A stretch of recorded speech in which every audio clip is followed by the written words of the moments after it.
सारी दुनिया कहती है हार मान ले, सारी दुनिया कहती है हार मान ले, लेकिन ये जो अपना दिल है ना, ये धीरे से कहता है एक बार और कोशिश कर ले, तू जरूर कर सकता है।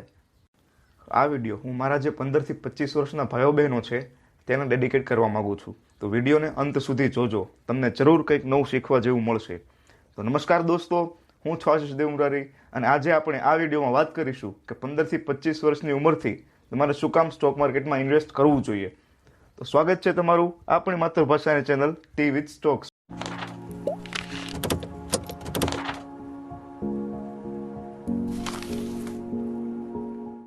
વિડીયો શરૂ કરતા પહેલા એક નાનકડી વાત, જો તમે ચેનલને સબસ્ક્રાઇબ નથી તો અત્યારે જ સબસ્ક્રાઇબ કરી દો, જેથી તમને મારા આવનારા વિડીયોની નોટિફિકેશન સૌથી પહેલા મળી રહે, નહીં તો તમને ઘણી બધી લર્નિંગ વસ્તુઓને મિસ કરશો અને કોઈ પણ પ્રોબ્લેમ હોય તો મને કમેન્ટ સેક્શનમાં પૂછી શકો છો।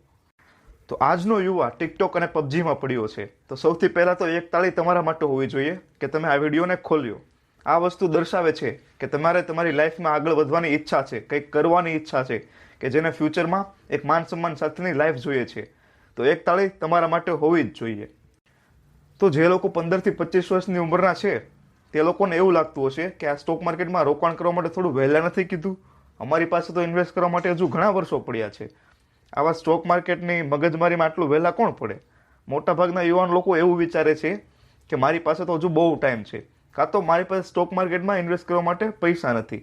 આ બંને વસ્તુ તદ્દન ખોટી છે, એવું તમને વિડીયોમાં સાબિત કરી દઈશ। 15 થી 25 વર્ષની ઉંમર સ્ટોક માર્કેટમાં ઇન્વેસ્ટ કરવા માટેની બેસ્ટ ઉંમર છે। શું તમને ખબર છે કે જો તમારા પેરેન્ટ્સે વર્ષ 1995ની આસપાસ વિપ્રો અને ઇન્ફોસિસ જેવી કંપનીમાં ખાલી 10,000 રૂપિયા ઇન્વેસ્ટ કર્યા હોત તો તમે આજે લખપતિ હોત। અને આપણે હજુ મલ્ટીબેગર સ્ટોકની તો વાત જ નથી કરી રહ્યા, જેમ કે આઈશર મોટર છે, પેજ ઇન્ડસ્ટ્રીઝ છે, આ બધી કંપનીઓએ વિપ્રો અને ઇન્ફોસિસ કરતાં પણ ખૂબ સારા રિટર્ન આપ્યા છે। હજુ વધારે જોઈએ તો સ્ટોક માર્કેટ લાંબા ગાળાના રોકાણના અન્ય તમામ વિકલ્પોને પાછળ છોડી દીધા છે। જો તમે 15 થી 25 વર્ષની ઉંમરમાં એક સુંદર સ્ટોક ખરીદો છો અને તેને લાંબા ગાળા સુધી એટલે કે 20 થી 30 વર્ષ સુધી રાખી મૂકો છો તો તમે પણ એક અદ્ભુત રિટર્ન મેળવી શકો છો। અહીં તમે તમારા રોકાણને વધવા માટે પૂરતો ટાઈમ આપી રહ્યા છો। જ્યારે તમે ટીનેજમાં હો છો ત્યારે તમારે બાળકો, મકાન લોન, બાળકોની કોલેજ ફી, નિવૃત્તિ યોજના આવી બધી બાબતોની ચિંતા ન હોય। આ સમયમાં તમારી સાથે જીવનસાથી કે બાળકો નથી, પેલું કહેવાય ને કે અપની મરજી કે માલિક। તો જ્યારે તમે આ સમયમાં રોકાણ કરો છો તો ત્યારે તમારે કોઈ પણ સ્ટોક જલ્દીથી વેચવાની જરૂર રહેશે નહીં, જે તમારો સૌથી મોટો ફાયદો છે। અને જ્યારે તમે 30 વર્ષના થાવ છો ત્યારે તમારી એક આલિશાન કાર ખરીદવાની અથવા તો 40ની ઉંમરમાં કરોડપતિ બનવાની યોજના હોય છે। તો જો તમે નાની ઉંમરથી રોકાણ કરવાનું ચાલુ કરો છો તો આ બધું પ્રાપ્ત કરી શકાય છે।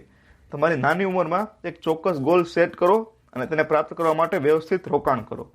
જ્યારે તમે ટીનેજમાં હો છો ત્યારે તમે શેરોમાં રોકાણ કરતી વખતે ઘણા બધા જોખમો પણ લઈ શકો છો। ફક્ત લાર્જ કેપ અને બ્લુ ચિપ સ્ટોકમાં ઇન્વેસ્ટ કરવા કરતાં તમે સ્મોલ કેપ કંપનીમાં પણ ઇન્વેસ્ટ કરી શકો છો, પણ સ્મોલ કેપ કંપનીમાં જોખમનું પ્રમાણ વધારે હોય છે। પણ તમે તે કંપની વિશે પૂરતી જાણકારી લઈને અને તે કંપની આગળ કેવું પરફોર્મ કરવાની છે તેવી સંભાવના જો તમને સારી દેખાતી હોય તો તમે તેમાં ઇન્વેસ્ટ કરી શકો છો। અને આવી કંપનીમાં જોખમની સાથે સાથે રિવોર્ડ પણ વધારે હોય છે અને કોઈ કંપની આગળ મલ્ટીબેગર સ્ટોક પણ સાબિત થઈ શકે છે। જ્યારે તમે ટીનેજમાં હો છો અને જો તમને થોડું નુકસાન પણ થાય છે તો તમારી પાસે તે ભૂલોમાંથી શીખવાનો અને રિકવર કરવાનો પૂરતો સમય હોય છે। સમયના આ તબક્કે જ્યારે તમે વધુ રિસ્ક લો છો ત્યારે તમે મોટા રિવોર્ડ પણ મેળવી શકો છો। તમે જેટલું જલ્દી ઇન્વેસ્ટ કરતા શીખશો તમને એટલો જ વધારે ફાયદો થશે। દુનિયાના મહાનતમ ઇન્વેસ્ટરમાંના એક વોરન બફેટ એક વાક્ય કહે છે કે મારું પહેલું ઇન્વેસ્ટમેન્ટ 11 કે 12 વર્ષની ઉંમરમાં કર્યું હતું અને તે પહેલાંની બધી જ લાઈફ મેં વેસ્ટ કરી છે। ભારતમાં 11 વર્ષની ઉંમરમાં જ રોકાણ કરવું એ થોડી અઘરી વાત છે। જોકે શેરબજારમાં રોકાણ કરવા માટે 15 થી 25 વર્ષની ઉંમર સૌથી યોગ્ય છે। આ તબક્કે મોટાભાગના લોકો પાસે કોઈ જવાબદારી ન હોય તેવા પૈસા હોય છે। અંતમાં લાંબા ગાળા માટે પૈસા બનાવવા માટે રોકાણ કરવાનો એક ગોલ્ડન રૂલ છે, પહેલું રોકાણ કરો, સતત રોકાણ કરો અને લાંબા ગાળા માટે રોકાણ કરો। તો આશા કરું છું કે તમને આ વિડીયો પસંદ આવ્યો છે અને જો તમારે વિપ્રો અને ઇન્ફોસિસ પર ગુજરાતીમાં એક કેસ સ્ટડી જોતી હોય તો તમે મને કમેન્ટ સેક્શનમાં કહી શકો છો અને જો ઘણા બધા લોકોની ઈચ્છા હશે તો હું આ બંને કંપની પર એક કેસ સ્ટડી બનાવી આપીશ।